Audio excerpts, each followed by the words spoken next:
जी welcome. जी welcome to all of you guys. Hope you are doing well. Myself Mohammad Sadiq. जी, ये बताइए, audible, visible, everything is clear? जी sir. Okay, ठीक है। स्लाइड विजिबल है आप लोगों को? जी सर। ओके, ठीक है। तो जैसा कि हमने कहा था कि हम जून 2025 के पीवाईक्यूज कर रहे हैं, तो ये टीचिंग एप्टीट्यूड का जो है पार्ट 2 है। यानी तकरीबन हर यूनिट से जो है 40 या 45 या 30 या 35, यहाँ तक कि जो है 25 या 30 के अराउंड जो है क्वेश्चन है। ठीक है, जून 2025 वाली जितनी भी शिफ्ट के क्वेश्चन है टीचिंग एप्टीट्यूड के, वो दो क्लासेस के अंदर जो है हमने कंप्लीट किया है। पहली क्लास के अंदर जो है हमने 25 या 25 के अबव क्वेश्चन हमने किए थे, और बाकी बचे कुछ क्वेश्चन जो है आज की इस क्लास में हम कंप्लीट करेंगे। ओके, इसके बाद जो है हम रिसर्च एप्टीट्यूड के यूनिट के जो है क्वेश्चन कराएंगे। तो ये जो क्लास आपकी ली जा रही है, एक तरीके से आप समझिए कि ये एडिशनली आपके लिए वाइटमिन का काम कर रही है। ठीक है, यानी अभी जो है आपको क्या करना है कि पूरा सिलेबस कंप्लीट करना है रिकॉर्डेड वीडियो के जरिए, वहाँ के एक एक चीज को, एक एक पॉइंट को नोट करना है, और एडिशनली टाइम निकाल कर आपको इन क्लासेस को भी जो है साथ ही साथ क्या करना है, डील करते हुए चलना है। ठीक है, तो चलिए, let's begin this session without any late. चलिए, क्वेश्चन देखते हैं। क्वेश्चन में क्या कहा गया है? The study of how the mind create knowledge has resulted in what are currently refer to as view of education. तो यहाँ पर जो ये खाली जगह है, इसी खाली जगह को आपको क्या करना है, पुर करना है इन फॉलोइंग में से किसी भी एक ऑप्शन को चूज करके। अब अगर आपको मेरी इंट्रोडक्शन वाली क्लास अगर आपने देखी होगी, जो इस शिफ्ट के लिए या इस सेशन के लिए हमने लिया था, जहां पर हमने आपको ये बताया था कि यूजीसी नेट का जो पेपर 1 है, ठीक है, तो पेपर 1 को डील करने के लिए जरूरी नहीं है कि आपके पास इंग्लिश की कंप्लीटली नॉलेज आपके पास होनी चाहिए। यानी इंग्लिश लैंग्वेज के बारे में आपको कंप्लीटली नॉलेज होनी चाहिए, जरूरी नहीं है। क्योंकि बहुत सारे बच्चों के मन में जो एक मिथ बन गया है कि हमसे फर्स्ट पेपर नहीं हो पा रहा क्योंकि हमारी इंग्लिश जो है कमजोर है या वीक है। तो मैंने आपको पहले भी बताया है कि एनटीए जो है या फिर आपका यूजीसी नेट पेपर 1 में जो क्वेश्चन आता है, वो आपसे ये डिमांड नहीं करता है कि आप क्वेश्चन को वर्ड टू वर्ड ट्रांसलेट करके जो है आप समझो। अब जैसे ये क्वेश्चन है, अगर आप इस क्वेश्चन को वर्ड टू वर्ड ट्रांसलेट करोगे, तो मैं ये गारंटी देता हूं कि आप इसका जो है फाइनली आंसर नहीं निकाल पाओगे। अगरचे आपने पहले से किया होगा तो आपको मालूम होगा, बट अगर वर्ड टू वर्ड आप ट्रांसलेट करके इसका मफहूम समझना चाहोगे तो इस क्वेश्चन को आप नहीं समझ पाओगे। देखिए, देखिए ये सिंपल से वर्ड इसके अंदर यूज किए गए। स्टडी, आपको मालूम है कि स्टडी का माना क्या होता है, हाउ का क्या माना होता है, माइंड का क्या माना होता है, क्रिएट का मतलब होता है किसी चीज को बनाना, क्रिएट करना, नॉलेज भी आपको मालूम है, रिजल्ट नतीजे को बोलते हैं, करंटली हालिया को बोलते हैं। ठीक है, व्यू ऑफ एजुकेशन, एजुकेशन के नजरिए में या दायरे में, या आप बोल सकते हो कि एजुकेशन के पॉइंट ऑफ व्यू से। ठीक है, यानी अगर देखेंगे आप तो हर एक वर्ड की मीनिंग आपको विजिबल होगी, बट इसका तर्जुमा वर्ड टू वर्ड नहीं होगा। तो आप एक चीज ये भी रखिए कि एनटीए का जो क्वेश्चन होता है वो स्टैंडर्ड फॉर्म में होता है। स्टैंडर्ड फॉर्म का मतलब ये हो गया कि यानी उस क्वेश्चन को देखना है और उसका मफहूमी माना आपको निकालना है, ना कि वर्ड टू वर्ड आपको ट्रांसलेट करने हैं। ठीक है, तो एक ये मिथ आपको अपने माइंड से दूर कर देनी है कि जरूरी नहीं है कि you have completely the whole command of English language for getting the paper 1, for clearing the paper 1। तो जरूरी नहीं है इस चीज के लिए। ठीक है, अब अगर आपको मालूम है इस क्वेश्चन का सही आंसर क्या होगा फॉलोइंग ऑप्शन में से, किसी को मालूम है कुछ भी? आप गेस करके बता सकते हो क्या कहना चाह रहा है क्वेश्चन आपसे।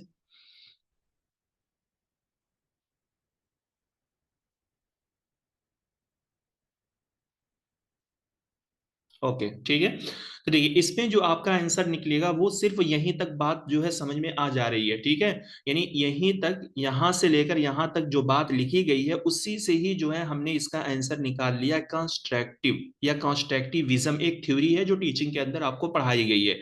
यानी क्वेश्चन का मतलब सिंपल सा आपसे ये पूछा जा रहा है कि वो स्टडी जिसमें हम ये जानते हैं कि किस तरीके से माइंड जो है नॉलेज को क्रिएट करता है, यानी हमारा माइंड जो है, हमारा दिमाग जो है किस तरीके से नॉलेज को जनरेट करता है, नॉलेज को पैदा करता है, नॉलेज को बनाता है। वह उसी चीज को यहाँ पर पूछा गया है कि उसको एजुकेशन के व्यू में करंटली उसको क्या बोला जाता है। अगर उसका रिजल्ट हम देखें तो एजुकेशन के नजरिए में उसको हम क्या बोलते हैं? प्रैग्मेटिक बोलते हैं, आइडियलिस्टिक बोलते हैं, मेटाकॉग्निटिव बोलते हैं, या हम कंस्ट्रक्टिव बोलते हैं? तो चलिए एक एक टर्म को हम समझते हैं। देखिए, कंस्ट्रक्टिविज्म ये एक थ्योरी है जो टीचिंग के अंदर आपको पढ़ाई गई है, तो यहाँ पर हम सिर्फ इसका ओवरव्यू देंगे। कंस्ट्रक्टिविज्म में ये चेक किया जाता है कि स्टूडेंट किस तरीके से अपने प्रीवियस नॉलेज के बेस पे, अपने एक्सपीरियंस के बेस पे, अपनी अंडरस्टैंडिंग के बेस पे क्या करता है, नॉलेज को क्रिएट करता है। अगर मैं आपको इसकी एक लोकल एग्जांपल दूं या आपकी रियल लाइफ एग्जांपल दूं, आप अज्यूम करो कि आप जो है बैचलर के अंदर थे, ठीक है। अब आप मास्टर के अंदर आ गए हो, तो बैचलर के अंदर जो कुछ भी आपका एक्सपीरियंस रहा, आपकी अंडरस्टैंडिंग रही, आपकी नॉलेज रही, आपकी स्किल या एबिलिटी रही, उसी स्किल को यूज करके आप मास्टर के अंदर आकर क्या लिख रहे हो? पेपर लिख रहे हो, आर्टिकल लिख रहे हो, ठीक है। नई नई जो है शॉर्ट स्टोरी आप लिख रहे हो, किस्सा कसीरा लिख रहे हो, ड्रामा आप लिख रहे हो। तो ये जो चीजें आप अपने माइंड से क्रिएट कर रहे हो, इसी को हम बोलते हैं कॉन्स्ट्रक्टिविज्म। कॉन्स्ट्रक्ट करना यानी किसी चीज को अख्ज करना, बनाना या क्रिएट करना। ओके, समझ में आ गया क्या क्वेश्चन आपसे पूछ रहा है? जी,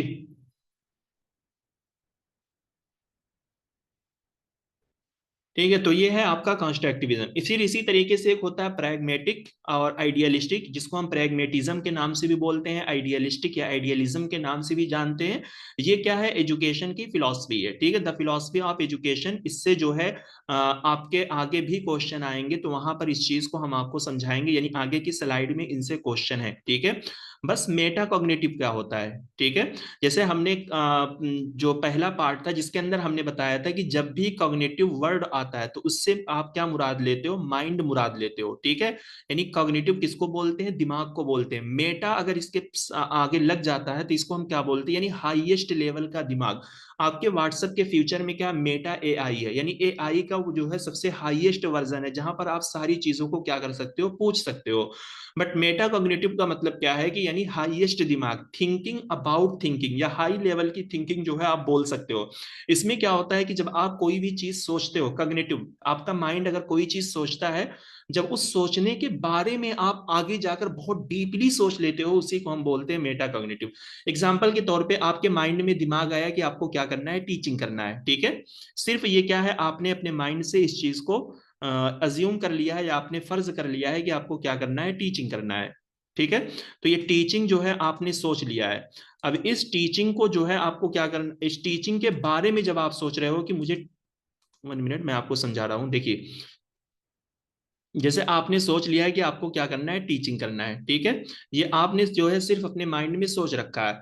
अब इस टीचिंग के बारे में जब आप सोच रहे हो कि मुझे टीचिंग कैसे करना है, मुझे किस तरीके का सिलेबस यूज करना है, कौन सी लैंग्वेज यूज करनी है, बच्चों को कैसे पढ़ाना है, कौन सा मेथड यूज करना है, कौन सा टूल यूज करना है, ब्लैक बोर्ड यूज करूंगा या प्रोजेक्टर यूज करूंगा, जब इस तरीके की चीजें जो है आप सोचने लगते हो किसी एक सोच के ऊपर, टीचिंग आपकी पहली सोच थी और उसी सोच से रिलेटेड जो है आपने जबरदस्त तरीके से अपने माइंड में एक जाल बिछा लिया है, उसी को हम बोल सकते हैं मेटाकॉग्निटिव, ठीक है। इसके इसको कहा जाता है थिंकिंग अबाउट थिंकिंग, ठीक है, यानी सोचने के बारे में सोचना। तो यहाँ पर सिंपली जो है हम चीजों को जान लें। Constructive view of education, the study of how individuals actively create knowledge through their experience and interaction, is central to a specific educational perspective. This perspective suggests that learners are not passive recipients of information but are active builder of their own understanding, ठीक है। तो constructivism में यहाँ पर हम देखते हैं कि स्टूडेंट किस तरीके से जो है एक्टिवली अपनी एक्सपीरियंस के बेस पे या नॉलेज के बेस पे या इंटरेक्शन के बेस पे नॉलेज को क्रिएट करते हैं। और इसमें यही चेक किया जाता है कि लर्नर यहाँ पर पैसिव नहीं होते, बल्कि वो एक्टिव बिल्डर होते हैं अपनी खुद के अंडरस्टैंडिंग के बेस पर। जाहिर सी बात है, जब आप अपना दिमाग यूज करके कोई भी काम करोगे तो आप एक्टिव ही रहोगे, ना कि पैसिव रहोगे, ठीक। अब ये प्रैग्मेटिज्म क्या है या प्रैग्मेटिक क्या है? तो प्रैक्टिकल कॉन्सिक्वेंसेस, यही टर्म जो है आप यूज करो, या आप अपने माइंड में लिख लो, या आप अपनी कॉपी में यूज कर लो कि प्रैग्मेटिक जो है या प्रैग्मेटिज्म जो है, ये प्रैक्टिकल कॉन्सिक्वेंसेस पर फोकस करता है। अभी इसको आगे हम आपको समझाते हैं खूब अच्छे तरीके से, ठीक है। एक क्वेश्चन है, उसी के अंदर इन नजरियों को हमने एक्सप्लेन किया है। मेटाकॉग्निटिव क्या होता है? Thinking about one's own thinking, ठीक है, यानी किसी के खुद के सोच के बारे में सोचना। जैसे आपने सोचा पहले टीचिंग करना, अब उस टीचिंग के रिलेटेड जो है आप चीजों को सोच रहे हो, तो ये है आपका मेटाकॉग्निशन।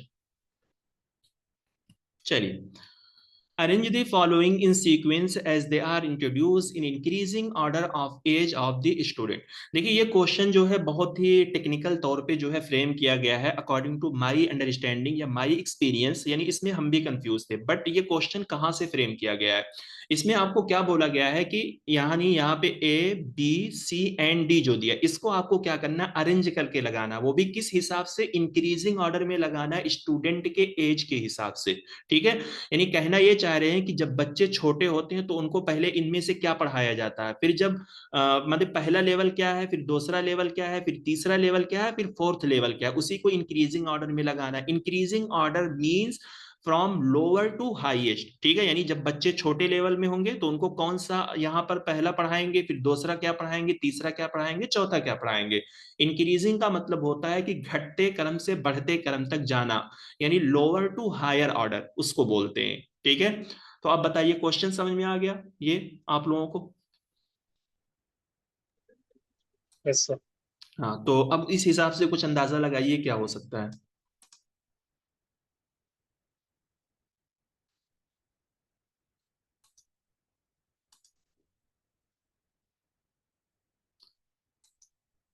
ओके, ठीक है। मरियम ने बताया ऑप्शन फोर, ठीक है। Everyone you have full autonomy to participate for giving the correct answer. यहाँ पर कोई रोक टोक नहीं है, कोई रिस्ट्रिक्शन नहीं है, आप लोग सीखेंगे, आपका गलत हो या सही हो बट पार्टिसिपेट जरूर कीजिए ताकि इंटरेक्शन होता रहे।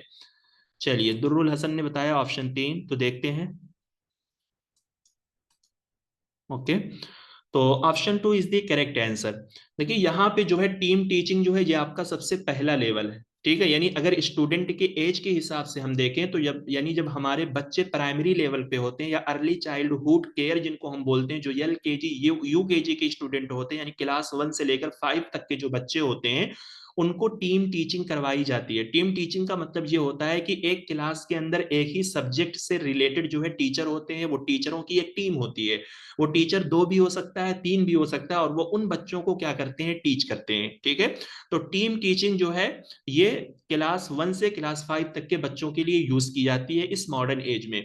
तो बी है। फिर उसके बाद क्या है? टेक्स्टोनॉमी ऑफ एजुकेशनल ऑब्जेक्टिव। अभी टेक्स्टोनॉमी हमने आपको बताया था, ठीक है। ब्लूम ने जो तीन टेक्स्टोनॉमी दी है जिसको हम कैब के नाम से जानते हैं, एक है कॉग्निटिव, इसी तरीके से है अफेक्टिव, फिर इसी तरीके से आपका साइकोमोटर डोमेन जिसको हम बोलते हैं पी से, ठीक है, कैब।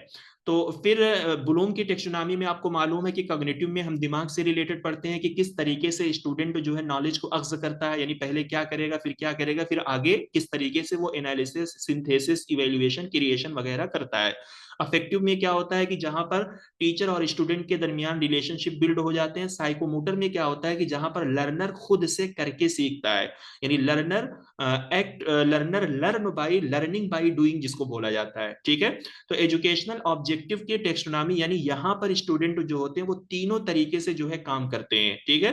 तो हम बोल सकते हैं कि ये हमारा कौन सा लेवल हो गया है? जिस 10+2 का जो लेवल होता है उसके अंदर ये बच्चे आएंगे, यानी हाई स्कूल या सेकेंडरी के बच्चे जो है इसके अंदर आ जाएंगे।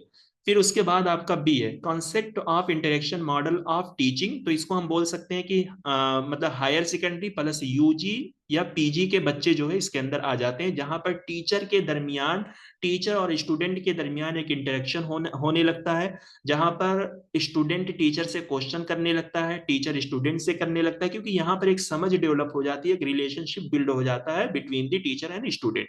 फिर पर्सनलाइज सिस्टम ऑफ इंटरेक्शन जो होता है ये हाईएस्ट लेवल आपका यहाँ पे होगा स्टूडेंट के एज में। जैसे पीएचडी लेवल के जो बच्चे होंगे या आपके मास्टर लेवल के बच्चे जो हो सकते हैं, एमफिल लेवल के जो बच्चे होते हैं वो इसके अंदर आएंगे, जहां पर पर्सनली टीचर क्या करता है? स्टूडेंट को गाइड भी करता है, स्टूडेंट को जो है एक तरीके से सिखाता भी है, बताता भी है, पढ़ाता भी है। जैसे पीएचडी के अंदर हर एक का सुपरवाइजर होता है जो पर्सनली टीचर गाइड करता है, ठीक है। तो ये क्वेश्चन जो है इस एतबार से था, इसको जो है आप लोग समझ लें, ठीक है, ताकि आगे कंफ्यूजन ना हो। और इस तरीके के जब क्वेश्चन आते हैं तो इनके रिपीट होने के चांसेस ज्यादा होते हैं एग्जाम के अंदर। चलिए, to experience the educational value one must extract its nit meaning through. देखिए सिंपल सी बात है, कह रहे हैं कि एजुकेशनल वैल्यू को का एक्सपीरियंस करने के लिए, एक्सपीरियंस मींस आप बोल सकते हो अंडरस्टैंडिंग, ठीक है। एजुकेशनल वैल्यू को समझने के लिए फॉलोइंग में से कौन सी टर्म जो है, यानी फॉलोइंग में से किस टर्म के जरिए जो है इसकी खालिस मीनिंग को आप निकालोगे। यानी कहना ये चाह रहे हैं कि फॉलोइंग में से कौन सी ऐसी टर्म है जिससे हम एजुकेशनल वैल्यू का एक्सपीरियंस ले सकते हैं, यानी एजुकेशनल वैल्यू को हम समझ सकते हैं। क्या रिफ्लेक्शन से हम एजुकेशनल वैल्यू की कद्र कीमत को जान सकते हैं, या थ्रू कम्युनिकेशन, या कॉन्सिक्वेंसेस, या डिसीजन? किस बेसिस पे? फॉलोइंग में से which of the following, following में से किस टर्म से जो है हम एजुकेशनल वैल्यू की मीनिंग को हम निकाल सकते हैं?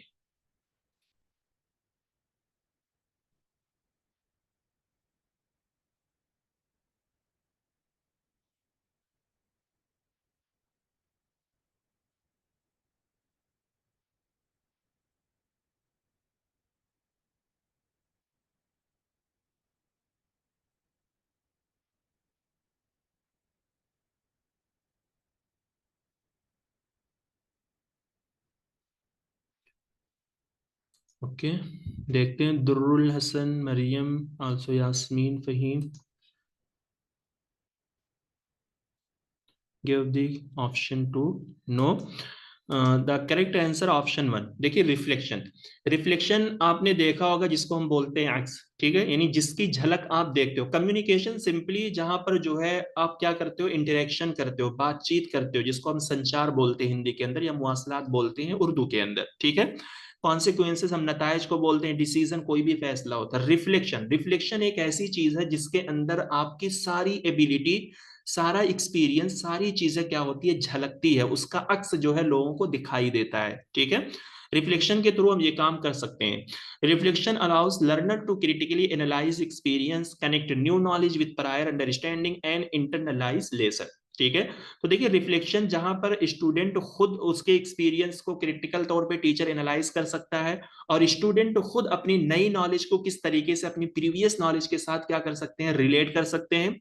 यानी एज अ टीचर मैं जो है आप लोगों का एनालिसिस कर सकता हूं। जब आप लोगों का एनालिसिस करने में जो जो चीजें हमें दिखेगी, तो उसी को हम बोलेंगे रिफ्लेक्शन, ठीक है। यानी हमने एनालिसिस किया, जितने भी स्टूडेंट यहाँ पे हैं, तो आप में से किसी की मतलब किसी की जो है परफॉर्मेंस बहुत अच्छी है, किसी की बहुत खराब है। तो जिनकी परफॉर्मेंस अच्छी होगी वही हम कहेंगे भाई इसका रिफ्लेक्शन बहुत अच्छा है, जिसकी खराब होगी तो हम बोल सकते हैं कि इसकी परफॉर्मेंस या इसका रिफ्लेक्शन जो है खराब है। तो reflection we could say in other term performance बोल सकते हैं इसको, ठीक है। चलिए, तो आपको क्या करना है, match the list one with list two. तो ये भी क्वेश्चन आसान है, ठीक है, बट इसको अजीब तरीके से लिखा गया है, यानी इसका कोई सेंस बन नहीं रहा, बट क्वेश्चन आसान है। आप इसको किसी भी शक्ल में अगर रिलेट करेंगे तो क्वेश्चन इसका आंसर निकल सकता है। अभी एक दो टर्म हमने पढ़ी है कुछ इससे पहले, तो उसको भी आप रिलेट कर सकते हो।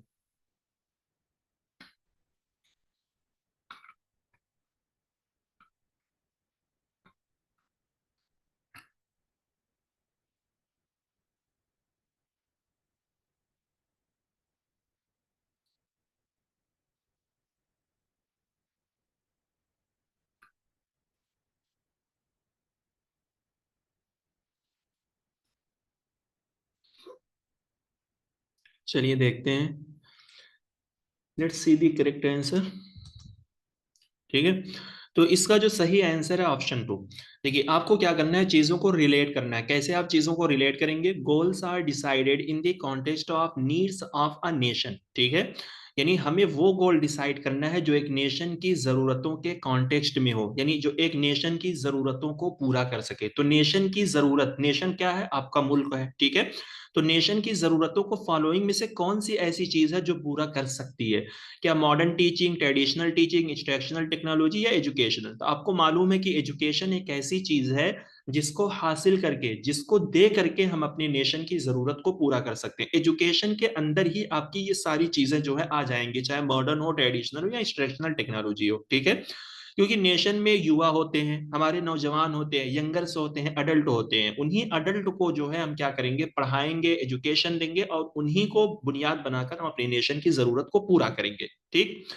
Feedback is obtain at local level, यानी फीडबैक जो है लोकल लेवल पर हासिल की गई है, तो उसको हम बोल सकते हैं इंस्ट्रक्शनल टेक्नोलॉजी। इंस्ट्रक्शनल टेक्नोलॉजी क्या होता है कि इंस्ट्रक्शन देखिए कई तरीके से यूज होते हैं। अगर एजुकेशनल इंस्ट्रक्शन की बात की जाए, जहां पर टीचर क्लासरूम के अंदर आपको इंस्ट्रक्शन देता है, लेक्चर देता है, आपको हिदायत देता है, गाइड करता है, बहुत सारी चीजें। इंस्ट्रक्शनल टेक्नोलॉजी तो ये लोकल लेवल पे हो सकता है कि जहां पर टीचर जो है स्टूडेंट को क्लासरूम के अंदर क्या दे रहा है, फीडबैक दे रहा है। यानी ये नेशनल लेवल पर नहीं है, ये इंटरनेशनल लेवल पर नहीं है, इसी वजह से इसको यहाँ पर लोकल लेवल वर्ड यूज किया गया है। अभी अभी हमने आपको टीम टीचिंग के ताल्लुक से बताया है कि जो कि आज के मॉडर्न दौर में जो है टीम टीचिंग यूज होती है, ठीक है, और जो कि सबसे निचले सतह के स्टूडेंट के लिए जो है यूज की जाती है। तो ये मॉडर्न टीचिंग टेक्नोलॉजी, ठीक है, इसको भी आप रिलेट कर सकते थे। फिर इसी तरीके से यहाँ पर है time for completion of a task is same for all student, ठीक है, फॉर ऑल स्टूडेंट, यानी सारे स्टूडेंट के लिए सेम टास्क को कंप्लीट करने के लिए जो टाइम है वो सेम है, यानी सारे स्टूडेंट के लिए टास्क को कंप्लीट करने का जो टाइम है वो सेम है। तो ये क्या है आपका ट्रेडिशनल टीचिंग टेक्नोलॉजी। ट्रेडिशनल यानी आज से अगर 15 साल पहले की आप बात करो, जो टीचिंग एंड लर्निंग का सिस्टम होता था, उसके अंदर जो एग्जामिनेशन वगैरह का सिस्टम होता था, आपको जो टाइम असाइन कर दिया गया उसी टाइम पे ही आपको उठना है, उससे पहले आप नहीं उठ सकते हो। बट आज के इस मॉडर्न दौर में हमारा जो एनालिसिस किया जाता है या फिर हमारा जो इवेल्युएशन किया जाता है, जहां पर डिफरेंट तरीके के टूल यूज होते हैं, कंप्यूटर बेस्ड टेस्टिंग होती है, जहां पर आप 1 घंटे के अंदर भी जो है क्वेश्चन डन करके आप बाहर जा सकते हो। आपसे डिस्कशन लिया जाता है, आपसे क्विज करवाया जाता है, आपसे प्रोजेक्ट वर्क करवाया जाता है, ठीक है। इसी तरीके के डिफरेंट तरीके के जो है चीज यूज होती है आज के इस मॉडर्न टीचिंग लर्निंग सिस्टम में। बट अगर वहीं पर आप ट्रेडिशनल यानी अगर पुराना टीचिंग सिस्टम की आप बात करें, तो वहां पर जो भी टाइम असाइन होता था, जो भी काम किया जाता था, वो सबके लिए जो है सेम होता था, सबको उसी टाइम पे करना है, उसी टाइम उठ के जाना है। वो अलग बात है कि आज के इस दौर में भी जो है टाइम मुकर्रर होता है, ना टाइम से पहले आपको जाना है, ना टाइम से पहले आपको निकलना है।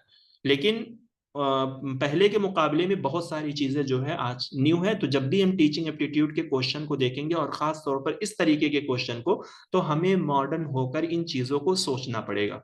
ठीक है, चलिए। While defining relationship between teacher and student, ठीक है।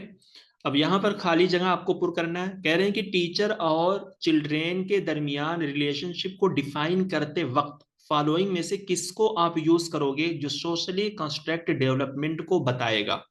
यानी टीचर और स्टूडेंट के रिलेशनशिप को डिफाइन करते वक्त फॉलोइंग में से किस टर्म को आप यूज करो जहां पर ये पता चल सके कि बच्चे की जो डेवलपमेंट हो रही है वो सोशल तरीके से हो रही है, यानी वो समाज में रहकर हो रही है, वो समाज में रहकर चीजों को कंस्ट्रक्ट कर रहा है, समाज में रहकर वो अपने आप को डेवलप कर रहा है।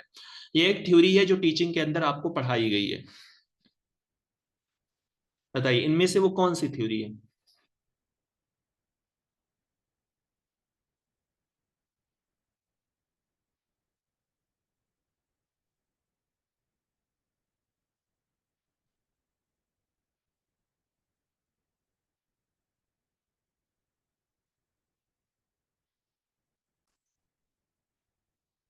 गुड, ठीक है।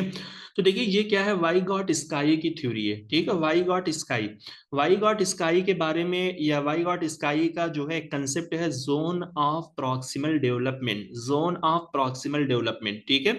तो ये क्या है जोन ऑफ प्रॉक्सिमल डेवलपमेंट, ये वाई गॉट स्काई का क्या है, जिसके बारे में आप टीचिंग के अंदर पढ़ोगे रिकॉर्डेड वीडियो में, विथ डायग्राम आपको चीजों को समझाया गया है।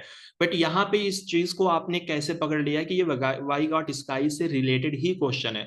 यहाँ पर लिखा गया है सोशली कंस्ट्रक्टेड डेवलपमेंट। देखिए वाई गॉट स्काई ने जो है थ्योरी दी थी, और इसी के बरअक्स जो है थ्योरी कौन दिया था, जीन पियाजे दिए थे। जीन पियाजे का जो डेवलपमेंट थ्योरी है, वो कहते हैं कि बच्चा जो है वो समाज से नहीं सीखता, बल्कि वो अपने एज के मुताबिक, अपनी उम्र के मुताबिक जो है चीजों को सीखता है। वहीं पर इन अदर हैंड वाई वाइगॉट स्काई कहते हैं कि बच्चा जो है वो समाज में रहकर सीखता है। यानी अगर बच्चा कोई काम खुद से नहीं कर पाता है, ठीक है, तो समाज के लोग जो है उसको गाइड करते हैं, उसकी जो है हेल्प करते हैं, और वो उन्हीं समाज की मदद से, और वो समाज कोई भी हो सकता है, समाज आपके पेरेंट्स हो सकते हैं, समाज जो है आपका टीचर हो सकता है, आपके बड़े भाई हो सकते हैं, या आपकी आवाम हो सकती है जो आपको आपके सीखने के लिए जो है गाइड कर रही है, ठीक है। जैसे मान लीजिए आप पहले साइकिल चलाना नहीं जानते थे, ठीक है, तो आप जो है बाहर आप निकले साइकिल लेकर, तो किसी ने जो है आपको बता दिया कि किस तरीके से जो है आप साइकिल को चलाओगे, तो ये समाज में जिसने भी आपको बताया यही जो है समाज है, ठीक है। पहले पहले किसी ने बताया तब भी आप नहीं सीख पा रहे थे, दूसरी मर्तबा किसी ने बताया तब भी आप नहीं सीख पा रहे थे, तीसरी मर्तबा किसी ने बताया तो आप थोड़ा थोड़ा सीख रहे हो, चौथी मर्तबा किसी ने बताया तो आप उससे ज्यादा सीख रहे हो, फिर पांचवी मर्तबा किसी ने बताया तो उसमें में जो है आपकी परफॉर्मेंस एक्सीलेंट हो गई है। तो यही जो है वाई गॉट स्काई का कहना है कि बच्चा जो है समाज में रहकर सीखता है और एक दूसरे की हेल्प से सीखता है, ठीक है। वहीं पर जीन पियाजे की जो थ्योरी है, उन्होंने अपनी थ्योरी को डिवाइड किया है 4 स्टेजेस में, ठीक है।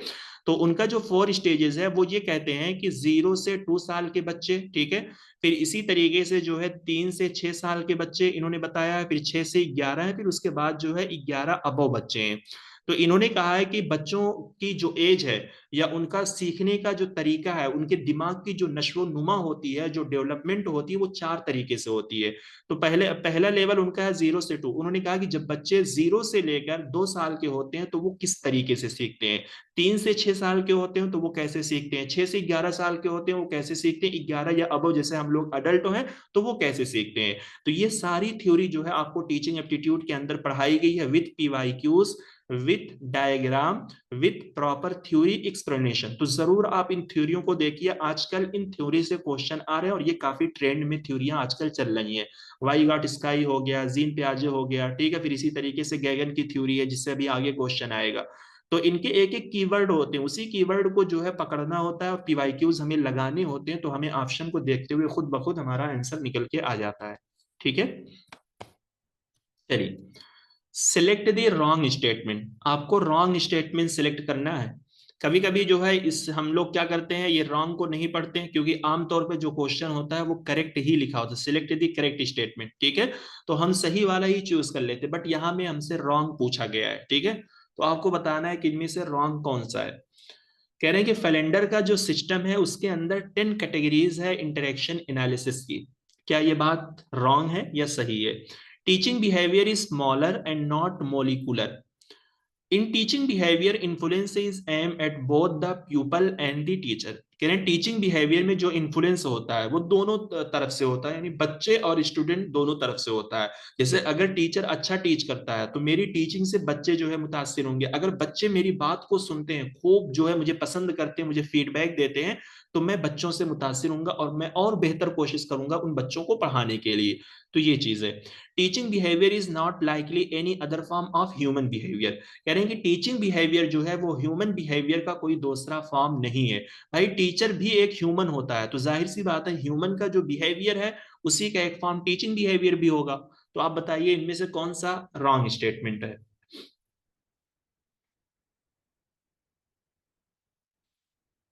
देखिए इसमें जो है आपके जो ऑप्शन की फ्रेमिंग की गई है, ये भी सम टाइम इस तरीके के ऑप्शन आपको दिए जाते हैं आपको कंफ्यूज करने के लिए। देखिए यहाँ पे जो है, वेरी गुड, ठीक है, आप लोगों ने जो है 3 बताया है, आप लोग पहचान गए। तो ये है इसका जो है सही आंसर, ठीक है। इसमें देखिए ये भी सही है, ये भी सही है, ये भी सही है, ये जो है आपका गलत है। बट अगर आप ऑप्शन को देखोगे तो एक ही ऑप्शन ऐसा है जिसके अंदर सिर्फ डी है, ठीक है। तो हमें क्या करना है, मजबूरन इसको भी कंसीडर करना पड़ेगा, क्योंकि ऑप्शन की फ्रेमिंग ही इसी तरीके से है, और हमारे क्वेश्चन में जो एक ऑप्शन हमें रॉन्ग स्टेटमेंट दिख रहा है उसको बी के साथ लाया गया है, तो हमें इसको चूज करना है और यही जो है आपका सही आंसर होगा। तो आपको क्या करना है, जब आप लोग ज्यादा से ज्यादा पीवाईक्यूज लगाएंगे तो आपका दिमाग हर तरीके से खुलेगा कि किस तरीके से ऑप्शन आते हैं, किस तरीके से मैच द कॉलम वाले में फ्रेमिंग होती है, किस तरीके से ऐसे क्वेश्चन की फ्रेमिंग हो सकती है, ठीक है। बहुत सारी चीजें होती है जो आपको धीरे धीरे ये चीजें खुद ब खुद समझ में आती रहेंगी। देखिए, teaching behaviour is मॉलर and not molecular. अगर मैं आपको सिंपल बताऊं what is the difference between molar and molecular, ठीक है। देखिए मॉलर मींस ये होता है कि जब टीचर जो है किसी कॉम्प्लेक्स चीज से कोई हाई लेवल का काम करता है। जैसे यहां पर एग्जांपल दिया टीचिंग अ लेसन, ठीक है।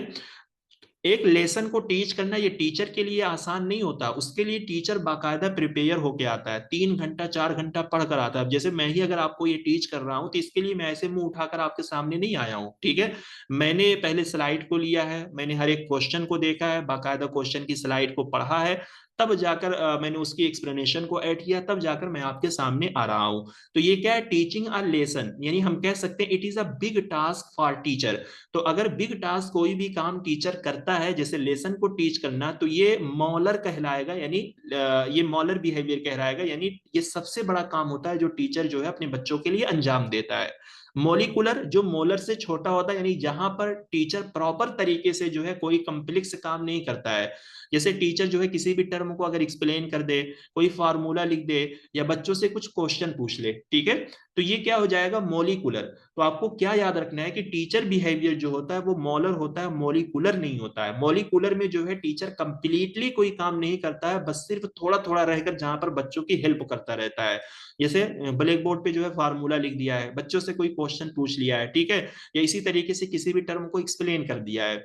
और लेसन को टीच करना है, ये एक आपका प्रॉपर काम है, एक ऑफिशियल तरीका है जहां पर टीचर जो है आपको शुरू से आखिर तक जो है पूरा लेसन टीच करता है। गेटिंग माई पॉइंट, समझ में आया what is the difference between molar and molecular? जी भाई, आप लोग बोल तो दिया करें। जी सर। ठीक है, correct. While teaching is often consider a molar activity due to its complex holistic nature, ठीक है। तो टीचिंग को मॉलर एक्टिविटी की वजह से ही जो है हम क्या मानते हैं, मतलब इसको मॉलर एक्टिविटी, इसके कम्प्लेक्स हॉलिस्टिक नेचर की वजह से ही टीचिंग को क्या माना जाता है, मॉलर माना जाता है, ठीक है। हॉलिस्टिक किसको बोलते हैं? हॉलिस्टिक एक ऐसी टर्म है जो अगर टीचर के लिए यूज होती है या फिर अगर स्टूडेंट के लिए यूज होती है, जिसका मतलब होता है ऑल राउंड डेवलपमेंट। अगर मैं बोलूं हॉलिस्टिक डेवलपमेंट हमें अपने अंदर लानी है, तो इसका मतलब क्या है कि मुझे सिर्फ एक चीज के अंदर महारत नहीं पैदा करनी है, मुझे हर चीज के अंदर महारत पैदा करनी है। मुझे टीचिंग में भी करनी है, मुझे स्पीकिंग में भी करनी है, मुझे प्रेजेंटेशन स्किल में करनी है, मुझे डिस्कशन में करनी है, मुझे प्रोजेक्ट वर्क में करनी है, यानी हर तरीके की फील्ड में मुझे अपने अंदर महारत पैदा करनी है। ये होता है हॉलिस्टिक का मतलब। अब देखिए फैलेंडर्स का जो इंटरेक्शन एनालिसिस सिस्टम है, देखिए सिंपल सी बात है, ये 10 कैटेगरी में डिवाइडेड है, और ये किसके जरिए डेवलप किया गया, Ned Flanders to analyze the classroom verbal interaction. देखिए between the teacher and student जो कम्युनिकेशन होता है, जो बातचीत होती है, उसी को एनालिसिस करने के लिए जो है ये फैलेंडर ने एनालिसिस सिस्टम बनाया, जो कि 10 कैटेगरी में डिवाइडेड है। तो अभी आपसे क्वेश्चन पूछा गया है, तो आगे इस एनालिसिस सिस्टम से भी क्वेश्चन आ सकते हैं, तो आप लोग जरूर इसको नोट डाउन करें, ये आपके लिए काम देगा, आगे ये क्वेश्चन आ सकते हैं। अब ये जो 10 कैटेगरी बनाई गई है, तो ये 10 कैटेगरी को किस तरीके से डिवाइड किया गया, जिनमें से 7 जो है जहां पर सिर्फ टीचर की बात का एनालिसिस किया जाएगा, यानी टीचर क्लासरूम के अंदर जो बोलता है बच्चों को, जो समझाता है सिखाता है, तो उसका 10वें में से 7 कैटेगरी जो है वो टीचर के लिए बनाई गई है, ठीक है। और ये टीचर की जो 7 कैटेगरी है उसको भी 2 तरीके से डिवाइड किया गया है। एक होता है आपका इनडायरेक्ट, दूसरा होता है डायरेक्ट, ठीक है, जहां पर हमने ये लिखा है। बाकी 2 जो है वो प्यूपल, जिसको हम शागिर्द बोलते हैं, यानी बच्चे बोलते हैं, ठीक है, स्टूडेंट बोलते हैं। अच्छा देखिए, एक होता है स्टूडेंट, एक होता है प्यूपल।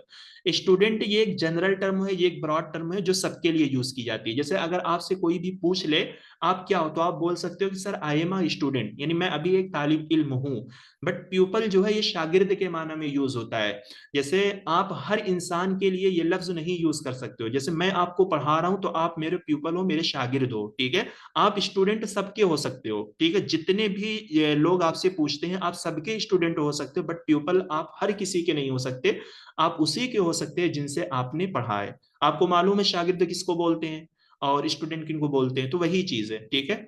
तो दो जो है ये बच्चों के लिए बनाए गए हैं, बाकी एक कैटेगरी जो है वो जो क्लासरूम के अंदर साइलेंस मेंटेन होता है, या फिर जो कंफ्यूजन रहती है between the teacher and student, या फिर क्लासरूम के अंदर जो साइलेंस हम मेंटेन करके रखते हैं between the teacher and student, उसके लिए एक कैटेगरी बनाई गई है। तो इस तरीके से पूरी 10 कैटेगरी बनी है जो 3 हिस्से में डिवाइडेड है, जिनमें से 7 टीचर के लिए है, और जो 7 टीचर के लिए वो भी 2 हिस्से में डिवाइडेड है, 2 बच्चों के लिए है और एक जो है साइलेंट जो मेंटेन रहता है क्लासरूम में, उसका एनालिसिस करने के लिए।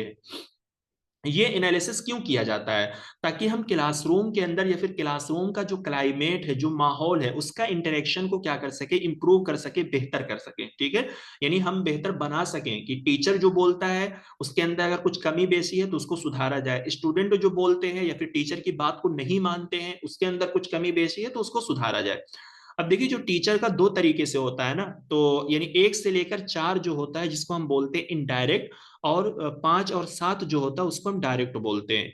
देखिए, टीचर टॉक इनडायरेक्ट इन्फ्लुएंस, जहां पर टीचर क्या करता है, इनकरेज पार्टिसिपेशन। टीचर का जो पहला एनालिसिस होता है लेवल 1 से लेकर लेवल 4 तक जो किया जाता है, उसके अंदर जो है इसको क्या बोलते हैं, इनडायरेक्ट बोलते हैं। यानी इन लेवल में टीचर क्या करता है, अपने बच्चों को, अपने पार्टिसिपेंट को इनकरेज करता है। इनकरेज करने का मतलब ये है कि यानी जहां पर टीचर बच्चों को एडवाइस देता है, उनको मोटिवेट करता है, उनको इंप्रूव करता है, उनकी स्किल को जो है सुधारने की कोशिश करता है, उनको तरह तरह की एग्जाम्पल देता है ताकि उन बच्चों के अंदर एक इच्छा जागे, ठीक है, एक रगबत पैदा हो पढ़ने के लिए, सीखने के लिए। बाकी सेकंड जो एनालिसिस होगा जिसको हम बोलेंगे लेवल 5 से 7, यहाँ पर क्या है, रिस्ट्रिक्ट पार्टिसिपेशन। यहाँ पर टीचर बच्चों को इंकरेज नहीं करता, बल्कि टीचर यहाँ पर बच्चों को टीच करता है, जैसे लेक्चर देना। अगर टीचर लेक्चर दे रहा है, ठीक है, तो यहाँ पर स्टूडेंट टीचर के साथ इंटरेक्शन नहीं कर सकते, इसलिए यहाँ पर रिस्ट्रिक्ट पार्टिसिपेशन लिखा हुआ है। क्योंकि टीचर यहाँ पे सिर्फ अपना काम करेगा, लेक्चर दे रहा है, ठीक है, या टीचर और भी कोई एक्टिविटी करवा रहा है, कुछ भी करवा रहा है, जहां पर सिर्फ और सिर्फ रोल टीचर का होगा, टीचर की आवाज का होगा, बच्चों का नहीं होगा। और इनकरेज पार्टिसिपेशन में क्या है कि जहां पर टीचर और स्टूडेंट आपस में दोनों का इंटरेक्शन होता है। ठीक है, समझ में आ गया आप लोगों को? जी अल्हम्दुलिल्लाह। गुड, ठीक है, चलिए। Skill to face job interviews and getting employed are part, यानी वो स्किल जिसको मतलब यूज करके आप जॉब इंटरव्यू फेस करते हो और एक एम्प्लॉयमेंट यानी जॉब ले लेते हो, तो ये किस स्किल का पार्ट है? Teaching skill, soft skill, learning skill, या मैनिपुलेशन स्किल?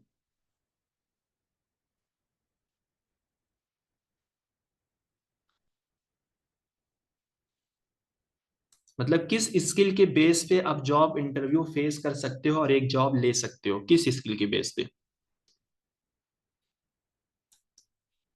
देखिए, तो यहाँ पे क्या है, सॉफ्ट स्किल। सॉफ्ट स्किल एक ऐसी स्किल होती है, इसके अंदर टीचिंग स्किल भी आ जाएगी, लर्निंग स्किल भी आ जाएगी, मैनिपुलेशन स्किल भी आ जाएगी, बहुत यानी डिफरेंट तरीके की जो स्किल एग्जिस्ट करती है इन आवर इन्वायरमेंट, ठीक है, वो सारी आपके सॉफ्ट स्किल के अंदर आएगी।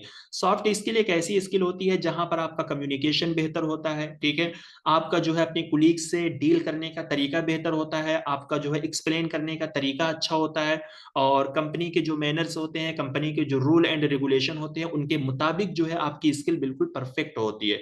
सॉफ्ट, हम सॉफ्ट बोलते हैं ना, जैसे किसी कपड़े के ताल्लुक से हम बोलते हैं क्या ये फैब्रिक बहुत सॉफ्ट है, जिसका क्या मतलब होता है, यानी वो हाई लेवल की क्वालिटी का फैब्रिक है। तो सॉफ्ट स्किल एक ऐसी स्किल होती है जो आपने एजुकेशन लिया है, जो डिग्री लिया है, उस डिग्री के बियॉन्ड आपकी स्किल होती है, ठीक है, यानी सिर्फ डिग्री तक की ही नॉलेज आपके पास नहीं रहती, बल्कि उसके आसपास अराउंड में जो चीजें चल रही होती हैं उनके बारे में भी आपके पास नॉलेज एंड स्किल होती है। ठीक, चलिए, तो this is the simple question, please match the list 1 with list 2। Lecturing, demonstration, field trip and project, what will be the correct answer?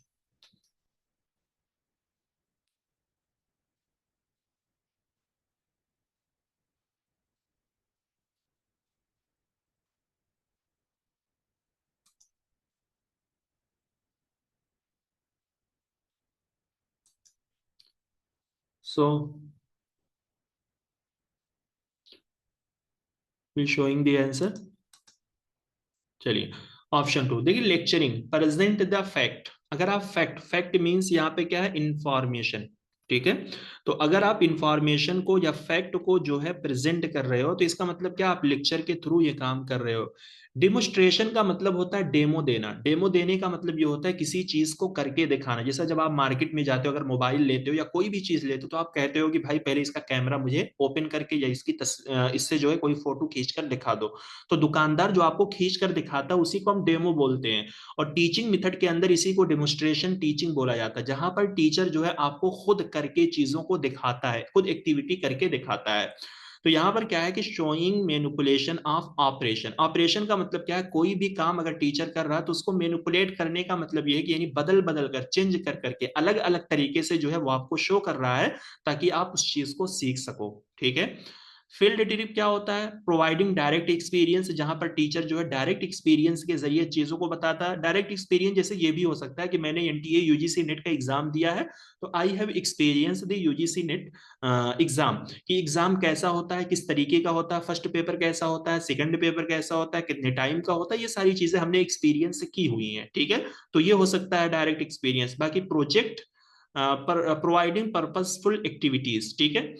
Project में क्या है, एक तरीके से एक्टिविटी ही आपको दी जाती है ना। जैसे टीचर ने आपको एक प्रोजेक्ट दे दिया है कि आपको इन्वायरमेंट डिग्रेडेशन के ऊपर लिख के लाना है कि इन्वायरमेंट की तबाही क्यों होती है। तो ये टीचर ने आपको एक माना खेज बामकसद काम दिया है, बामकसद एक्टिविटी दी है।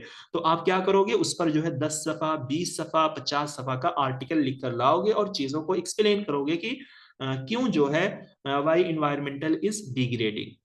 तो ये चीज है। चलिए, arrange the component of teaching process in order of occurrence from initial to final. तो ये भी एक सिंपल सा है, इसको भी आप लगाकर बता सकते हो कि टीचिंग प्रोसेस के अज्जा को आपको बितरतीब लगाना है इनिशियल टू फाइनल। यानी पहले क्या होगा, अगर आपको टीचिंग करना है तो सबसे पहले आप क्या करोगे, फिर क्या करोगे, फिर क्या करोगे एट द एंड।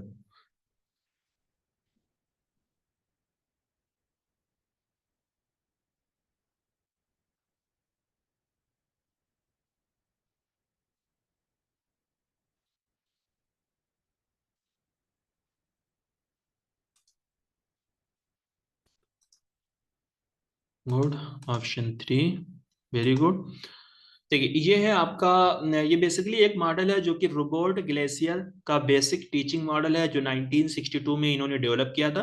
देखिए इंस्ट्रक्शनल ऑब्जेक्टिव का मतलब क्या है कि जहां पर आप पहले ऑब्जेक्टिव डिफाइन करोगे, यानी क्लासरूम के ऑब्जेक्टिव क्या है। ऑब्जेक्टिव का मतलब जहां पर सिलेबस भी आ जाएगा, दीगर सारी चीजें आ जाएंगी कि आप इस क्लास से या इन बच्चों को क्या पढ़ाना, क्या बताना चाहते हो। ठीक है।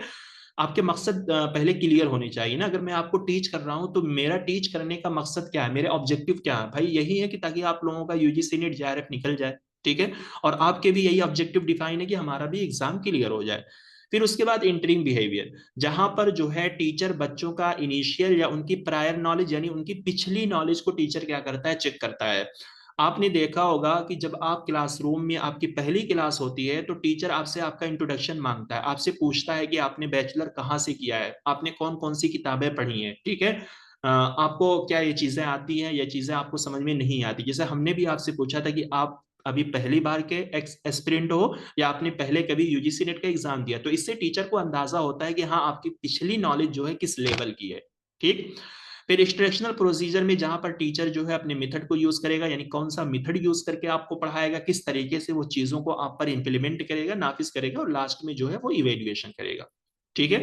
यानी आपका फाइनल एग्जाम लेगा।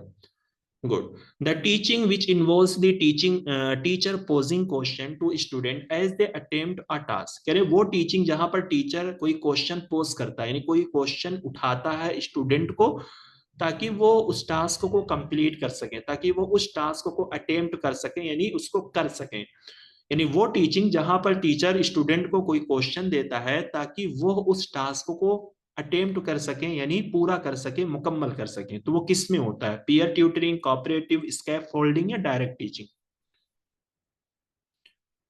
लेकिन क्वेश्चन का मफहूम वाजे है, बट क्वेश्चन जिस तरीके से फ्रेम किया जाना चाहिए था उस तरीके से फ्रेम नहीं किया गया है। बट अगर आपको सारी चीजें मालूम है, कोऑपरेटिव टीचिंग क्या होती है, पीयर ट्यूटरिंग क्या होता है, तो आप इसका आसानी से आंसर निकाल सकते हो। बताइए, what will be the correct answer according to your knowledge, your observation.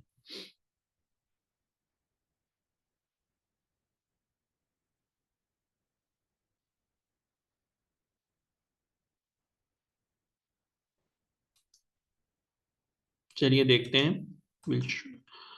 तो ये है आपका स्कैप फोल्डिंग।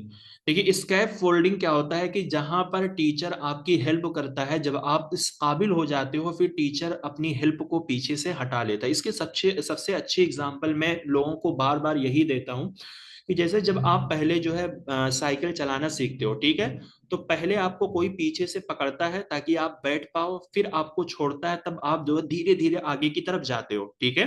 तो ये जो पीछे से हाथ लगा रहा है ना, मान लीजिए यही टीचर और आप स्टूडेंट हो, तो जब आप धीरे धीरे साइकिल को चलाने लगते हो तो टीचर अपना हाथ पीछे से हटा लेता है। इसी तरीके से जब टीचर किसी फील्ड में आपको सिखाता है, जब पहले आप नहीं सीख पाते हो तो टीचर पहले आपके साथ लगा रहता है, ठीक है। जब आप खुद से क्वेश्चन बनाने लगते हो, खुद से आप साइकिल चलाने लगते हो, खुद से आप बैठ जाते हो, खुद से आप उस चीज को डील करने लगते हो, तो टीचर अपने हाथ को पीछे से हटा लेता है, यानी अपना सपोर्ट जो है हटा लेता है। उसी को हम बोलते हैं स्कैप फोल्डिंग। स्कैप फोल्डिंग का मतलब यही होता है कि जहां पर शुरुआत में टीचर आपको गाइड करता है ताकि आप सीख सको, जब आप सीख लेते हो, इस काबिल हो जाते हो, तो फिर टीचर अपना सपोर्ट हटा लेता है, क्योंकि आप खुद कैपेबल हो गए हो करने के लिए। इसकी भी थ्योरी आपको टीचिंग के अंदर पढ़ाई गई है। स्कैप फोल्डिंग के जो है कुछ स्टेप होते हैं, जो जिसको अप्रेंटिसशिप मॉडल या अप्रेंटिसाइप मॉडल कहा जाता है, जो आपको हमने टीचिंग के अंदर पढ़ाया है। उससे भी क्वेश्चन बनते हैं, उसी के एक जुज से यहाँ पर ये क्वेश्चन पूछा गया है। बाकी कोऑपरेटिव टीचिंग की जितनी भी टाइप्स हैं वो भी आपको बहुत डिटेल में बताई गई हैं टीच क्लासेस के अंदर, तो इन चीजों को आप जरूर देखना, इनसे क्वेश्चन आते रहते हैं। कोऑपरेटिव टीचिंग ये वही है जहां पर स्टूडेंट एक साथ मिलकर ग्रुप में सीखते हैं, और इनका जो सीखने का तरीका होता है वो अलग अलग तरीके के होते हैं, इनकी बहुत सारे टाइप्स होती है, ठीक है। पीयर ट्यूटरिंग, जब स्टूडेंट एक दूसरे को टीच करते हैं। पीयर मतलब होता है ग्रुप, हम पल्ला, हम साथी। तो ग्रुप जो होगा वो आपके बच्चों का हो सकता है जो आपस में एक दूसरे को टीच करते हैं। डायरेक्ट टीचिंग, ये एक टीचर सेंटर है जहां पर डायरेक्ट टीचर क्या करता है, बच्चों को इंस्ट्रक्शन देता है, लेक्चर देता है। देखिए डायरेक्ट टीचिंग ये टीचर सेंटर है, ठीक है, यानी जहां पर सारा काम टीचर करता है। जैसे लेक्चर देना ये टीचर का काम है। जैसे अभी मैं जो आपको टीच कर रहा हूं ना, इसको आप कंसीडर कर सकते हो डायरेक्ट टीचिंग, क्योंकि सारी चीजें मैं खुद आपको दे रहा हूं, मैं पढ़ा रहा हूं, मैं ही एक्सप्लेन कर रहा हूं, मैं ही आपको एग्जाम्पल दे रहा हूं। इनडायरेक्ट टीचिंग ये वो टीचिंग होती है जो स्टूडेंट टीचर सेंटर होते हैं, जहां पर स्टूडेंट खुद से सारा काम करते हैं। जैसे आप असाइनमेंट लिख कर ला रहे हो, तो इसको हम बोलेंगे इनडायरेक्ट टीचिंग, क्योंकि आप खुद से पूरा असाइनमेंट लिख कर लाए हो, ठीक है, उसमें टीचर का कोई रोल नहीं है। तो ये दो टर्में आप याद रखो, direct teaching act as a teacher centre, और इनडायरेक्ट टीचिंग जो है जिसको हम स्टूडेंट सेंटर बोलते हैं। चलिए, select the right combination of statement। role of teachers personality is very important।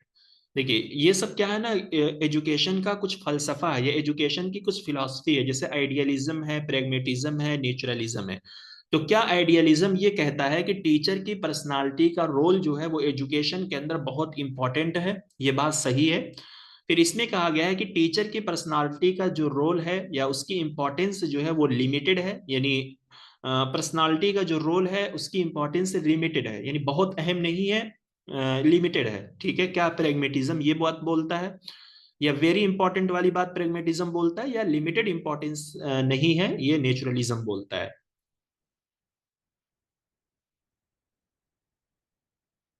चलिए क्वेश्चन पे चलते हैं। देखिए ऑप्शन ए एंड बी ये सही है। अब मैं अगर आपको समझाऊं ना, आइडियलिज्म क्या बोलता है, नेचुरलिज्म क्या बोलता है, प्रैग्मेटिज्म क्या बोलता है। देखिए आइडियलिज्म जो है ये बच्चों के आइडियाज पर, उनके माइंड पर फोकस करता है, यानी ये इस चीज पर फोकस करता है कि बच्चे जो है अपने माइंड का खूब इस्तेमाल करें, ज्यादा से ज्यादा उनके माइंड में आइडियाज आए, ज्यादा से ज्यादा उनके माइंड में जो है कंसेप्ट क्लियर हो सके। और इसीलिए ये टीचर को जो है एक रोल मॉडल के तौर पर बच्चों के लिए पेश करता है। यानी आइडियलिज्म ये कहता है, आइडियलिज्म फिलॉसफी के अंदर टीचर का जो ओहदा या इसका जो बिहेवियर माना गया है वो एक रोल मॉडल के तौर पे माना गया है, कि अगर एक टीचर का रोल अच्छा हो, यानी एक टीचर ऐसा हो जिसके अंदर नॉलेज भी हो, जिसकी पर्सनालिटी भी बेहतर हो, जिसका आउटलुक भी बेहतर हो, जिसकी नॉलेज भी बेहतर हो, ये सारी चीजें हो, तो बच्चे क्या करेंगे, उस टीचर को कॉपी करेंगे, उस टीचर की नकल करेंगे, ताकि ज्यादा से ज्यादा उस टीचर से इंस्पायर होकर जो है वो नॉलेज को अख्ज कर सके, ले सके। बात समझ में आई मैंने क्या कहा। आइडियलिज्म जो है ये नजरिया जो है इस चीज पर फोकस करता है कि बच्चे अपने दिमाग का ज्यादा से ज्यादा इस्तेमाल करें और ज्यादा से ज्यादा अपने आइडियाज का इस्तेमाल करें। और इस फिलॉसफी के अंदर या इस नजरिए के अंदर जो है टीचर को एक रोल मॉडल के तौर पर पेश किया गया है। यानी कहा यह गया है कि टीचर जो है ऐसा होना चाहिए जिसके पास नॉलेज हो, जिसका बिहेवियर अच्छा हो, जिसकी स्किल अच्छी हो, जिसकी नॉलेज अच्छी हो, जिसका लुक अच्छा हो, जिसकी पर्सनालिटी बेहतर हो, ताकि बच्चे जो है उस टीचर को कॉपी कर सकें, उसकी नकल कर सकें और उससे जो है सीख सकें। बात समझ में आ गई। वहीं पर प्रैग्मेटिज्म क्या बोलता है, ये बोलता है कि बच्चे जो होते हैं वो खुद से करके सीखते हैं, एक्सपीरियंस से सीखते हैं, ठीक है। और टीचर जो है, यहाँ पर जो टीचर का रोल होगा वो सिर्फ गाइडर के तौर पे होगा, ठीक है, फैसिलिटेटर के तौर पे होगा, not as a role, not as a role model, ठीक है। तो प्रैग्मेटिज्म क्या बोलता है कि बच्चे जो होते हैं वो खुद से, लर्निंग बाय डूइंग जिसको बोलते हैं, यानी कुछ करके सीखना, कुछ करके सीखते हैं, अपने एक्सपीरियंस से सीखते हैं, अपने नॉलेज से सीखते हैं, अपनी प्रीवियस नॉलेज के बेस पे सीखते हैं। और यहाँ पर जो टीचर का रोल इस नजरिए के अंदर माना गया है कि टीचर जो है सिर्फ इन बच्चों के लिए गाइडर के तौर पे काम करेगा। यानी अगर बच्चे कोई काम करके सीख रहे हैं और वो नहीं सीख पा रहे हैं तो टीचर उनको गाइड कर देगा, उनके लिए सहूलतें प्रोवाइड कर देगा ताकि वो आसानी से सीख सके, ठीक है। नेचुरलिज्म क्या कहता है, नेचुरलिज्म ये कहता है कि बच्चे नेचुरल इन्वायरमेंट में रहकर सीखते हैं। जैसे अगर आपके घर में 5 साल के बच्चे हों, 2 साल के बच्चे हों, 10 साल के बच्चे हों, 8 साल के बच्चे हों, उनको जो है आप बाहर छोड़ दीजिए या किसी इन्वायरमेंट में, किसी मैदान में आप छोड़ दीजिए, तो वो बच्चे नेचुरल जो उनका दिमाग काम करेगा, ठीक है, यानी नेचर ने जो उनको समझ दी है उस समझ के बेस पे वो जो कुछ भी काम कर रहे हैं, वो जो कुछ भी चीजों को सीख रहे हैं वो नेचर से सीख रहे हैं। तो नेचुरलिज्म कहता है कि बच्चे जो है ये नेचर से सीखते हैं और यहाँ पर टीचर का जो रोल होगा वो ऑब्जर्वर का होगा। यानी टीचर जो है सिर्फ उन बच्चों को ऑब्जर्व करेगा, अगर वो उन नेचर में रहकर नहीं सीख पा रहे हैं तो टीचर उनके लिए जो है इन्वायरमेंट प्रोवाइड करेगा, वो माहौल प्रोवाइड करेगा ताकि वो ज्यादा से ज्यादा जो है चीजों को सीख सकें। यानी यहां पर जो है हल्का हल्का सा जो है डिफरेंस है between the three term, idealism, pragmatism and naturalism, ठीक है।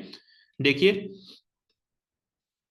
यहां पर मैं आपको बता भी रहा हूं, idealism is an educational philosophy that emphasizes the spiritual, mental and moral aspect of reality. In this view, the teacher is considered a highly influential figure, often seen as a role model or guide. The teacher's own personality, character, moral values, and spiritual outlook are considered extremely important because they serve as an exemplar for student. Student are expected to emulate the teacher's virtues. यानी student से ये तवक्को की जाती है कि वो teacher के virtuous, यानी उसकी आदत को, उसकी खसलत को, उसकी बिहेवियर को क्या करें, उसकी नक्काली करें। इमुलेट का मतलब यानी उसको फॉलो करें। तो आइडियलिज्म फिलॉसफी में जो है टीचर के बिहेवियर को हाई इंपॉर्टेंस दी गई है। क्यों दी गई है? क्योंकि टीचर की जो खुद की पर्सनालिटी है, उसका खुद का जो कैरेक्टर है, उसके खुद के जो मॉरल वैल्यूज हैं यानी इथिक्स, अखलाक है, उसका जो स्पिरिचुअल आउटलुक है, ठीक है, उसको जो है इंपॉर्टेंस के तौर पे माना गया है, क्योंकि स्टूडेंट जो है उसी चीज की क्या करते हैं, नकल करते हैं। अब अगर रियल लाइफ में देखें, हम में से भी हर किसी का ख्वाब होता है अगर कोई टीचर आपके क्लासरूम के अंदर साफ सुथरा पहन कर आता है, उसकी पर्सनालिटी अच्छी है, उसकी स्पीकिंग अच्छी है, उसका पढ़ाने का तरीका अच्छा है, उसका बोलने का तरीका अच्छा है, तो हम लोग भी सोचते हैं कि काश इस जैसे हम भी हो जाएं, यानी इन्हीं जैसा जो है हम ड्रेसिंग सेंस फॉलो करें, इन्हीं जैसे हेयर स्टाइल फॉलो करें, इन्हीं जैसा जो है हम पहन के आए, इन्हीं जैसे हम बोलने की कोशिश करते हैं। तो ये है आइडियलिज्म का नजरिया, जहां पर टीचर के बिहेवियर को इंपॉर्टेंस दी गई, यानी एक तरीके से टीचर को एक रोल मॉडल के तौर पर कंसीडर किया जाता है। ठीक, इज दिस क्लियर एनीवन?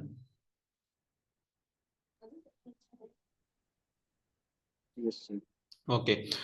अगर प्रेगमेटिज्म की बात करें, हमने कहा कि प्रेगमेटिज्म कहता है कि बच्चे खुद से करके सीखते हैं। ये प्रैक्टिकल एक्सपीरियंस पे फोकस करता है। प्रैक्टिकल एक्सपीरियंस का मतलब क्या है कि जहां पर आप खुद से कामों को करके सीख रहे हो, आप प्रॉब्लम को सॉल्व कर रहे हो, ठीक है, और ये खुद आपका एक लर्निंग प्रोसेस हो गया। The teacher in pragmatism act preliminary as a guide and a collaborator, helping student learn through hand-on activities and real life experience. तो यहाँ पर टीचर की इंपॉर्टेंस या बिहेवियर को जो है लिमिटेड क्यों कहा गया है? क्योंकि टीचर यहाँ पर रोल मॉडल नहीं होता बल्कि एक गाइड या कोलैबोरेटर के तौर पे काम करता है। यानी टीचर बच्चों को गाइड करेगा, वो जो भी एक्सपीरियंस करके सीख रहे हैं, अगर नहीं सीख पा रहे हैं तो टीचर उनसे कोलैबोरेट कर लेगा। कोलैबोरेट करने का मतलब क्या है? यानी उनसे मिल लेगा, उनको बता देगा कि ऐसे नहीं ऐसे करो तब आपको ये काम आ जाएगा। हैंड ऑन एक्टिविटीज का मतलब यही है कि जो अपने हाथों से कर कर सीख रहे हैं, रियल लाइफ एक्सपीरियंस ले रहे हैं, लाइव काम कर रहे हैं। नेचुरलिज्म ऑब्जर्वर के तौर पे काम करेगा। Who carefully watch the children interest, ठीक है। अब वो चाइल्ड्स इंटरेस्ट, चाइल्ड के इंटरेस्ट में क्या है, जिसको हमने ब्रैकेट में लिखा है, यानी यहाँ पर जो नॉलेज बच्चे गेन करते हैं वो सेंस के थ्रू लेते हैं, जैसे देख कर लेना, टच करके लेना, किसी काम को करके लेना, या इस इन्वायरमेंट को एक्सप्लोर करके लेना। जैसे जो बच्चे नेचुरल सीखते हैं, जैसे छोटे बच्चे अगर हैं, अगर वो जो है रोशनी की तरफ देखते हैं तो उनको मालूम है कि मैं रोशनी की तरफ देखता हूं तो मेरी आंख में जो है एक अजीब किस्म की जो है चौंधाहट आ जाती है, तो आंख वो बंद कर लेते हैं, ठीक है। इसी तरीके से अगर वो गर्म पानी में हाथ डालते हैं तो उनको पता चल जाता है कि ये पानी गर्म है, इससे हमें तकलीफ होती है, तो दोबारा जो है वो उस गर्म पानी में हाथ नहीं डालते। डूइंग करना, किसी भी काम को करते हैं, मान लीजिए आपके घर में कोई भी चीज है जिसको वो टच करते हैं, जिससे उनको करंट लगता है, तो दोबारा वो उस चीज को नहीं टच करेंगे। तो यही चीज होती है जहां पर वो नेचर से सीखते हैं, वो नेचुरल चीजें कुछ भी हो सकती है, टच हो सकता है, सूंघ कर सीखना, खा कर सीखना, ठीक है। ये सारी चीजें होती हैं। जैसे किसी भी, जैसे छोटे बच्चे होते हैं, आमतौर पर आपने देखा होगा कि अगर कोई दवा कड़वी होती है, एक बार अगर वो पी लेते हैं, दोबारा जो है वो उस दवा को पीने के लिए जो है राजी नहीं होते, बहुत मुश्किल से पीते हैं। उनको जबरदस्ती उनकी माँ बहन जो है पकड़ाकर जो है उन बच्चों को पिलाती है। क्या है भाई, वो नेचर से उन्होंने सीख लिया है, नेचुरल उनके अंदर जो है खुदा ने ये समझ दे दी है कि ये दवा कड़वी है, मैं पीता हूं तो इससे मेरा जुबान का टेस्ट जो है वो खराब हो जाता है, ठीक है।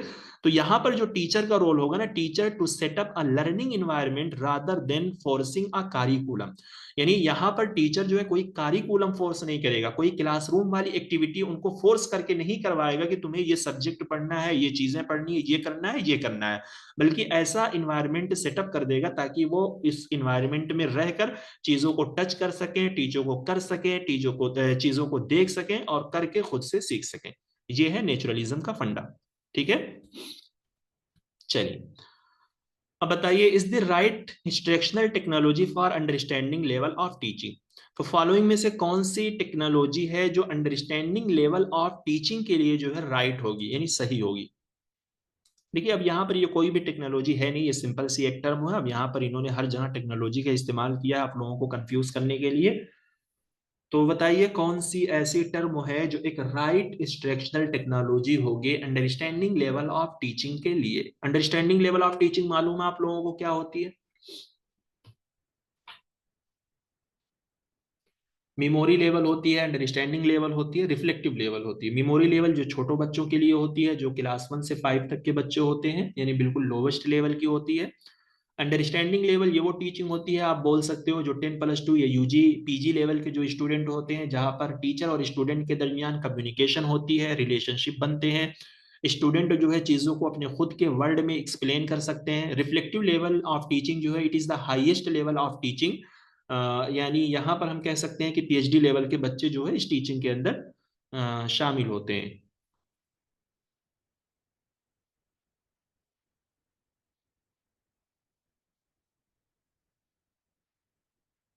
क्या होगा?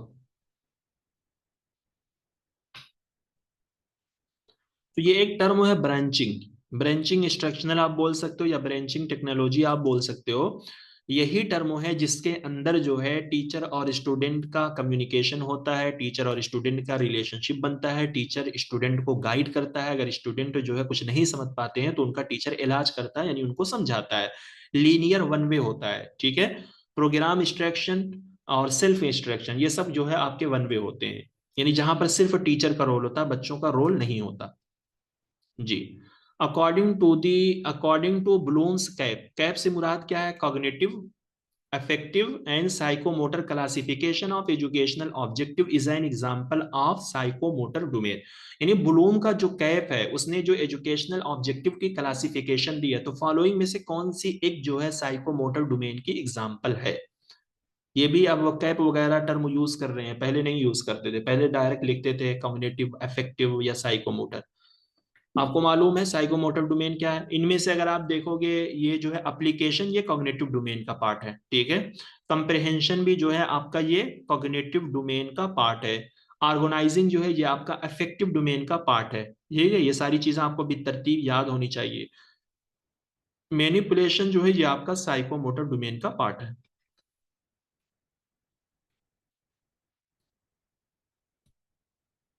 चलिए देखिए, साइकोमोटर डोमेन को आप कैसे याद रख सकते हो? इम्पान के थ्रू, या आई एम पैन आप यूज कर सकते हो ना, आई एम या इम पान।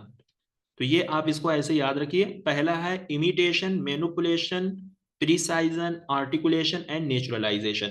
तो साइकोमोटर डोमेन क्या होता है? जहां पर आप खुद से करके सीखते हो। तो इसका जो पहला स्टेप है इमिटेशन, इमिटेशन का मतलब होता है नकल करना।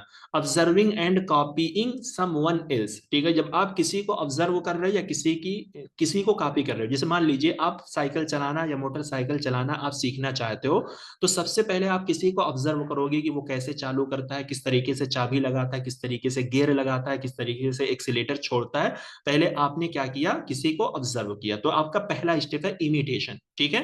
फिर manipulation, reproducing activity from instruction या मेमोरी। जो कुछ आपने ऑब्जर्व किया था, अपने दिमाग में बैठाया था, तो सेकंड स्टेज में आकर मैनिपुलेशन में उस चीज को आप क्या करते हो?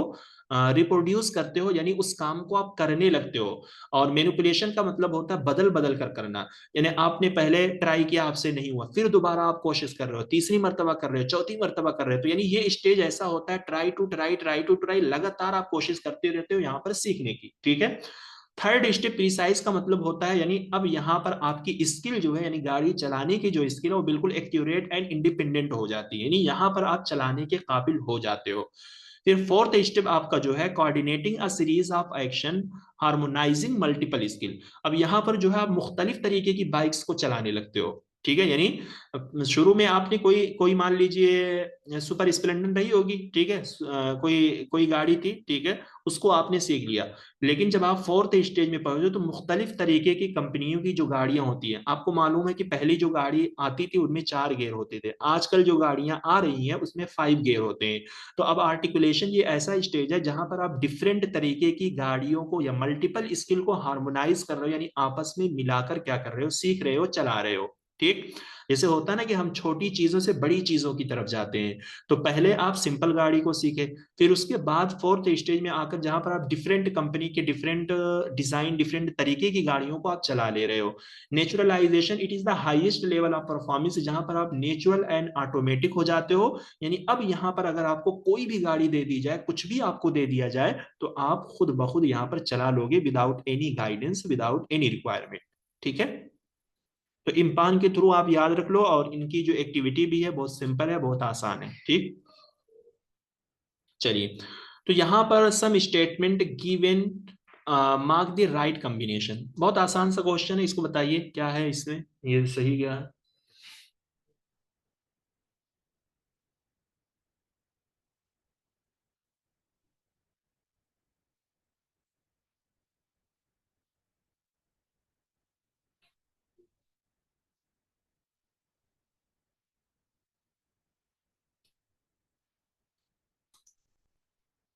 जी, इट इज सो सिंपल।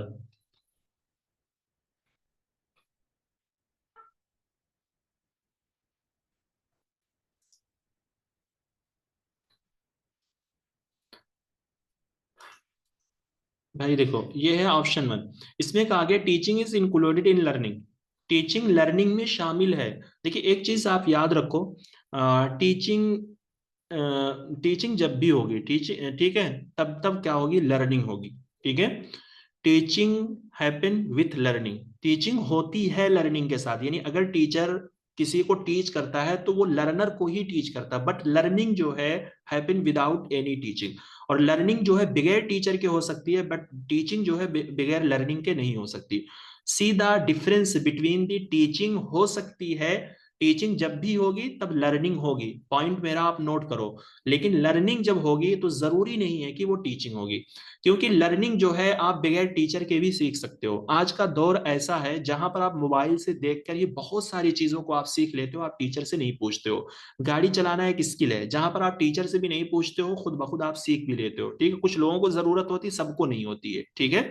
तो आप याद रखो कि टीचिंग जब भी होगी तो वहां लर्निंग होगी, क्योंकि टीचर अगर किसी को टीच करेगा, पढ़ाएगा, तो वहां पर लर्नर का होना जरूरी है, चाहे वो ऑनलाइन लर्नर हो या ऑफलाइन लर्नर हो।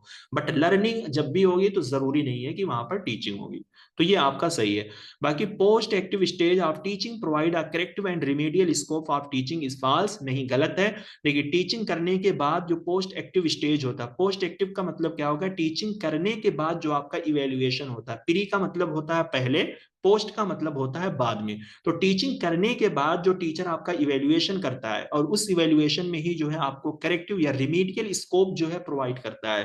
करेक्टिव का मतलब क्या है कि टीचर आपको देखता है कि आप कहां पर सही हो, कहां पर गलत हो। रिमीडियल का मतलब क्या है कि अगर आप किसी चीज में वीक हो तो टीचर उसका इलाज करता है, यानी उसको इंप्रूव करने की, बेहतर बनाने की जो है कोशिश करता है उस कंसेप्ट को। ठीक है, चलिए। तो one last question, verbal association learning was proposed by, इस थ्योरी को भी जो है हमने क्लासरूम के अंदर पढ़ाया है, इसलिए सिर्फ हमने यहाँ पे क्वेश्चन लिया है। तो क्योंकि इसके जो है कई स्टेप हैं और उसी बीच में से एक स्टेप को निकालकर ये क्वेश्चन पूछ लिया गया है, इसकी निमोनिक्स भी हमने क्लासरूम के अंदर बताई हुई है। तो इसलिए जब आप लोग क्लास को देखोगे, प्रॉपर तरीके से आप नोट बनाओगे, वहां के प्रीवियस क्वेश्चन को देखोगे, चीजों को आप रटोगे, रटने का मतलब ये है कि यानी डेली बेसिस पे आप रिवाइज करोगे, तो इन सारे क्वेश्चन को करने में आपको मदद मिलेगी। तो ये है आपका गैगन, ठीक है, ये है ऑप्शन 4 है, इसने ही ये थ्योरी दी थी। तो यहाँ पे होती है क्लास खत्म। तो ये जून 2025 के जो है पीवाईक्यूज थे टीचिंग एप्टीट्यूड के, जो है हमने डन कर लिए। अगली क्लास जो है हमारी रिसर्च एप्टीट्यूड के ऊपर होगी। तो अगर आप लोग टीचिंग को देख रहे हैं तो जल्द अज जल्द आप टीचिंग को मुकम्मल करें, और साथ ही साथ जो है आप लोग नोट बनाइए, डेली बेसिस पे आप रिवाइज कीजिए, और रिसर्च एप्टीट्यूड के अंदर आप इंटर होजिए, ताकि आपको रिसर्च के बेसिक चीजें, बेसिक कंसेप्ट, ये सारी चीजें मालूम हो सके और क्वेश्चन आपको समझ में आने लगे। ठीक है, चलिए, any doubt anyone regarding the class?